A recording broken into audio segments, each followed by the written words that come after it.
चाहे अब भले जो होना होगा वो होगा, पटना का राबड़ी आवास तो खाली नहीं करेंगे। ये कहना है बिहार राजद के मुखिया मंगनी लाल मंडल का। बिहार में एनडीए की सरकार बनने के बाद भवन निर्माण विभाग ने राबड़ी देवी के नाम एक नोटिस जारी किया और ये कहा कि पटना के राबड़ी आवास को अब खाली करे और पटना के 39 हार्डिंग रोड वाले घर में अब जाकर रहे।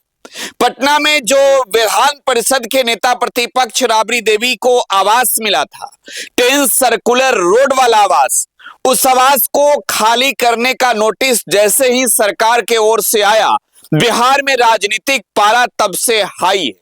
सवाल ये उठ रहे हैं कि बिहार में लंबे वर्षों से राबड़ी देवी लालू प्रसाद यादव अपने पूरे परिवार के साथ 10 सर्कुलर रोड वाले आवास में रह रही थी।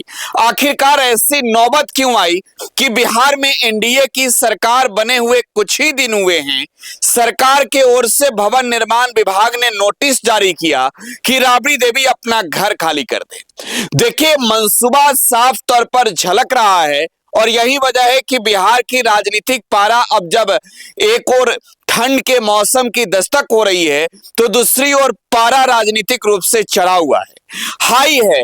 बिहार में राजनीतिक माहौल गरमाया हुआ है। सवाल ये उठ रहे हैं कि राबड़ी देवी का आवास आखिरकार खाली क्यों किया जा रहा है। तो चलिए इसके मंसूबों पर भी चर्चा कर लेते हैं। बिहार में नीतीश कुमार और बीजेपी के संयुक्त साथ वाली सरकार बनी है और इस सरकार के मुखिया भले ही नीतीश कुमार हों, लेकिन इस बार सबसे ज्यादा चलती बिहार में भारतीय जनता पार्टी की है। लिहाजा चुन चुन कर विरोधियों को टारगेट किया जा रहा है और ऐसे में सवाल ये उठ रहे हैं कि क्या पहला निशाना तेजस्वी यादव और लालू यादव का परिवार है। जाहिर सी बात है, बिहार की राजनीति में भारतीय जनता पार्टी को अगर किसी राजनीतिक दल और राजनीतिक परिवार से सबसे ज्यादा डर लगता है तो वो लालू प्रसाद यादव का परिवार है और वो पार्टी राष्ट्रीय जनता दल है। लिहाजा सबसे पहला निशाना उस ठिकाने पर जहां लालू प्रसाद यादव और राबड़ी देवी अपने पूरे परिवार के साथ वर्ष 2005 से रह रहे हैं। पता है, राजधानी पटना का 10 सर्कुलर रोड वाला आवास।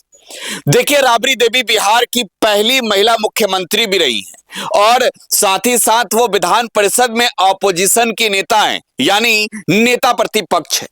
लिहाजा उन्हें जो आवास मिला है वो पटना का 10 सर्कुलर रोड, वो एक बिहार के एक चीफ मिनिस्टर होने के नाते भी मिला हुआ है और उस आवास में राबड़ी देवी बिहार विधान परिषद की नेता प्रतिपक्ष की हैसियत से भी रह रही है। लालू प्रसाद यादव बिहार के पूर्व मुख्यमंत्री हैं, लालू यादव को भी वो आवास मिला है। तो जाहिर सी बात है कि इन आवासों को लेकर बिहार में सियासी पारा हाई क्यों है। तो चलिए आपको एक बार फिर से बता देते हैं। वर्ष 2005 में नीतीश कुमार की सरकार बनी और उससे पहले जो सरकार थी बिहार में वो सरकार राबड़ी देवी की थी।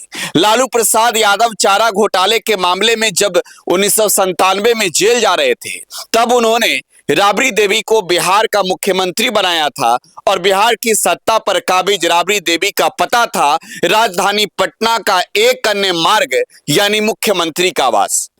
2005 में नीतीश कुमार की सरकार आई। सरकार आने के बाद पता बदला।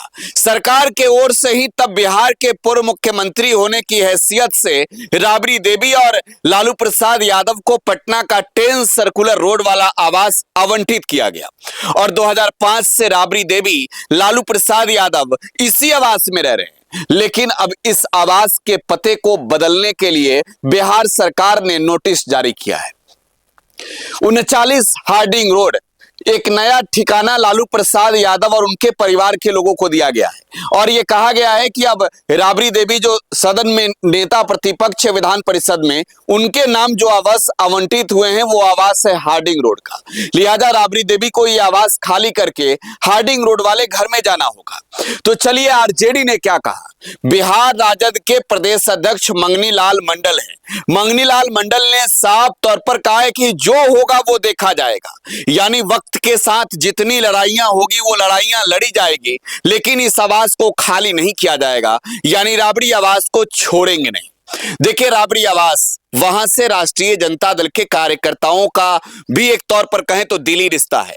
लालू प्रसाद यादव चाहे वो मुख्यमंत्री रहे हों या फिर नहीं, बल्कि जब वो आवास पर रहते हैं तो प्रत्येक दिन शाम के 5 बजे वो आवास का दरवाजा खुल जाता है। राबड़ी आवास पर बिहार के अलग अलग हिस्सों से लोग अपनी समस्याओं लेकर भी पहुंचते हैं और इसके साथ साथ लालू प्रसाद यादव के वो समर्थक भी जो बिहार के अलग अलग हिस्सों के हैं वो पहुंचते हैं अपनी बातों को रखने के लिए और लालू वहां सबकी बातों को सुनते हैं। और ये कहा जाता है कि राबड़ी आवास सिर्फ एक आवास नहीं बल्कि कार्यकर्ताओं के लिए वो जगह भी है जहां पार्टी के मुखिया बैठते हैं और पार्टी के मुखिया से मिलकर कार्यकर्ता जमीनी स्तर की बात बताते हैं। तो खैर, अब वो राबड़ी आवास छोड़ने का वक्त आया है, लेकिन सवाल ये कि क्या अपने विरोधियों का लड़ाई के दौरान अंजाम लेने का ये वक्त है और राबड़ी देवी और लालू यादव का परिवार भाजपा का पहला निशाना है।